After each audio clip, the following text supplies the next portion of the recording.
Olá, muito bem-vindo a este canal, onde nós vamos falar sobre o tema do batismo no Espírito Santo.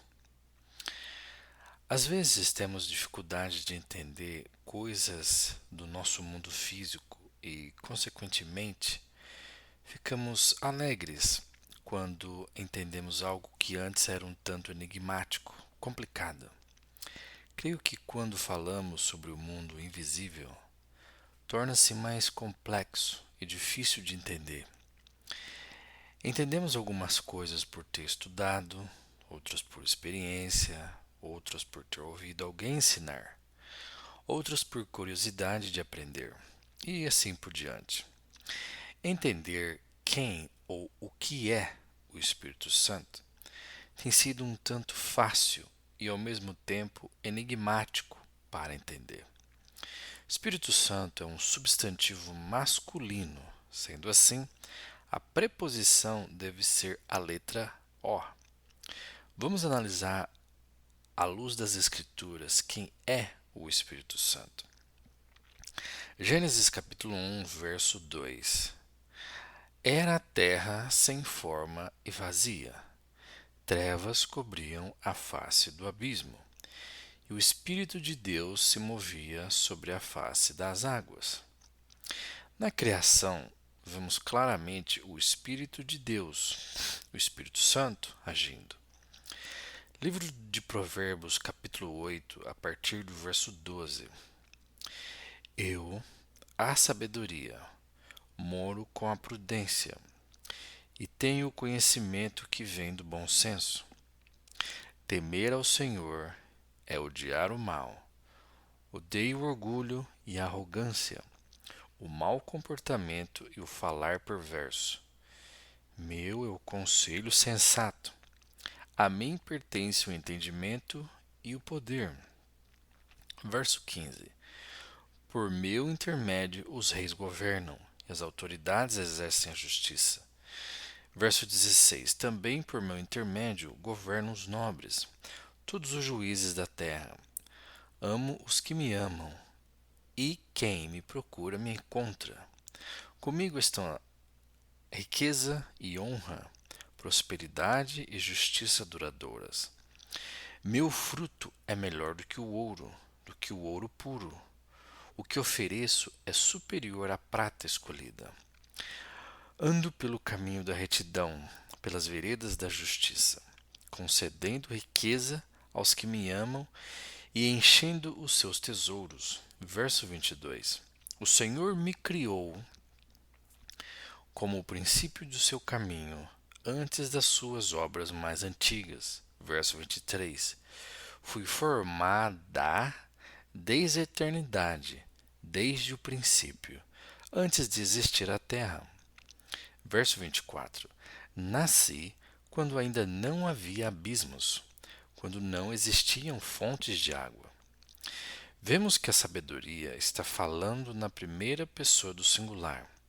Ela mesma está discorrendo sobre quem ela é e seus atributos.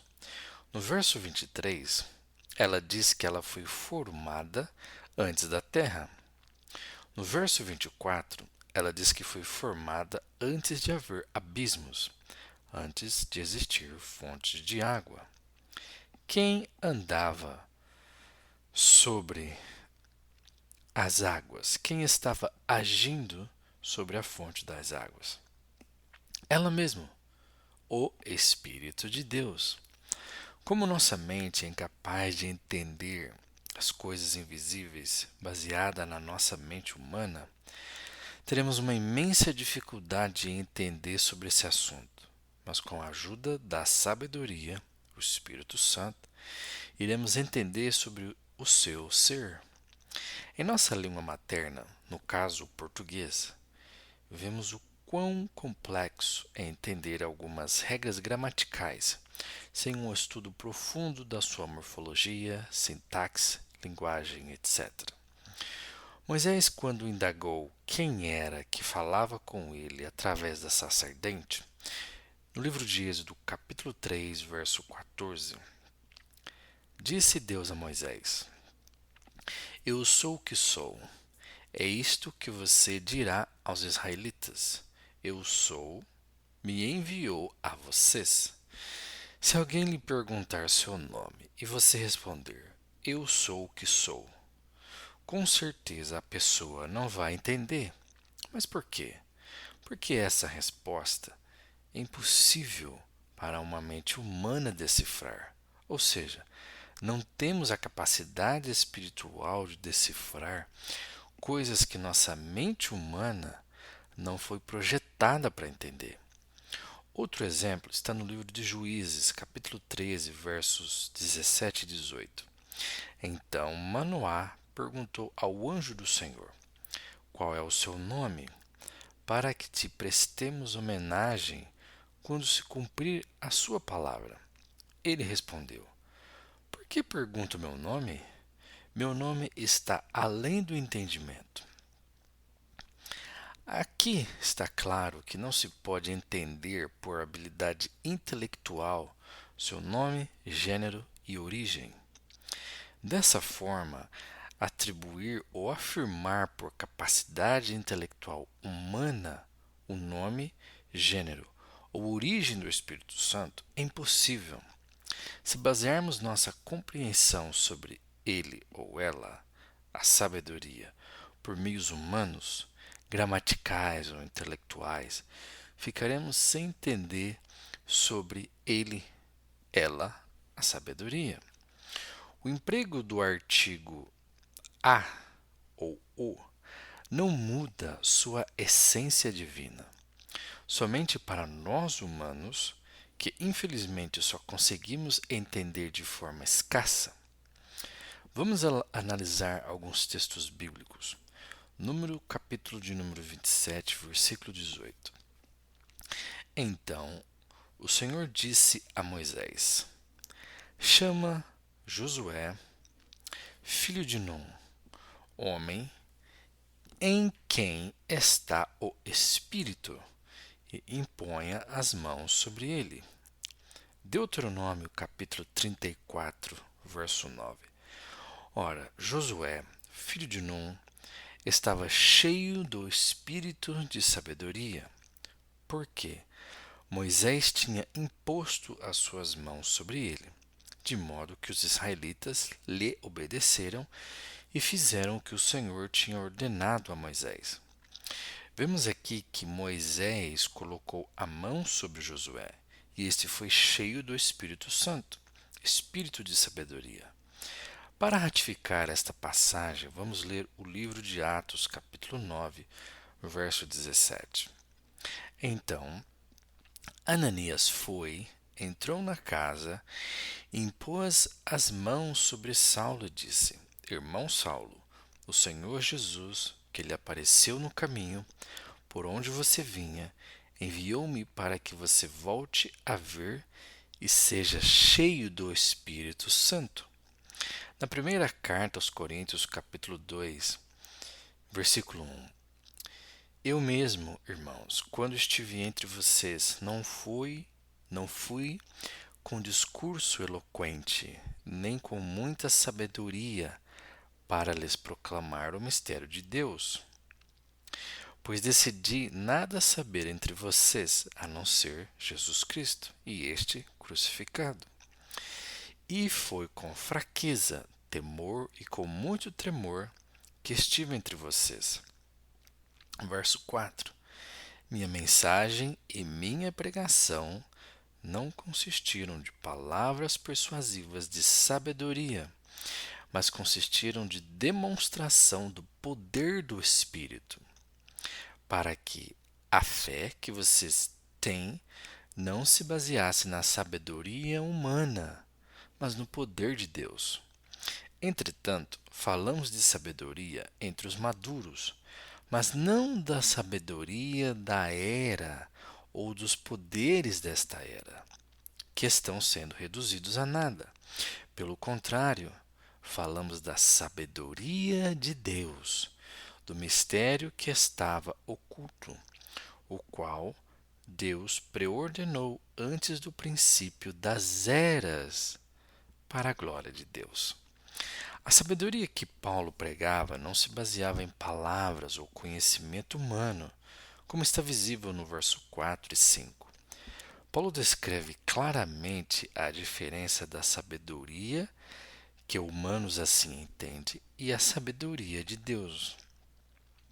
No verso 7, ele mesmo diz: a sabedoria de Deus que estava oculta, ou seja, humanos não conseguem entender. Precisamos receber essa sabedoria que é o Espírito Santo de Deus. Em Atos capítulo 2, vemos como o Espírito Santo, a sabedoria, concedeu a vários estrangeiros a capacidade de falar em outros idiomas. Atos capítulo 2, versículos 7 e 8. Atônitos e maravilhados, eles perguntavam: acaso não são galileus todos esses homens que estão falando? Então, como os ouvimos, cada um de nós, em nossa própria língua materna?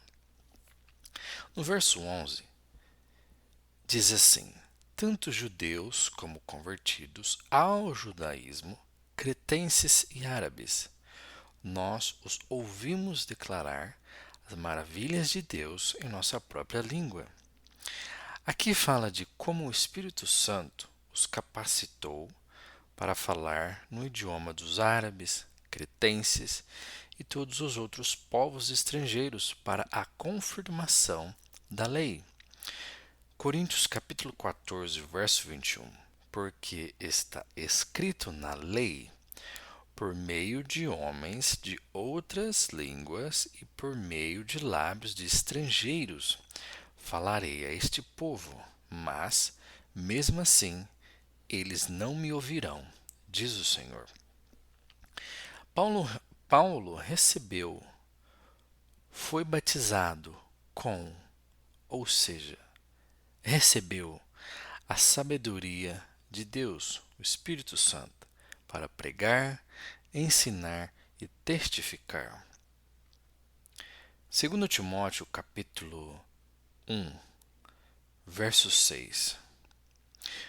Por essa razão, torno a lembrar-lhe que mantenha viva a chama do dom de Deus que está em você, mediante a imposição das mãos. Verso 7. Pois Deus não nos deu espírito de covardia, mas de poder, de amor e de equilíbrio. Quando recebemos o Espírito Santo, a sabedoria, somos guiados por este dom, esse ímpeto invisível, a entender, fazer, ensinar, encorajar e compartilhar os mistérios do reino de Deus. Que esta simples reflexão possa ser uma entrada para buscar o Espírito Santo, a própria sabedoria de Deus. Que Deus vos abençoe.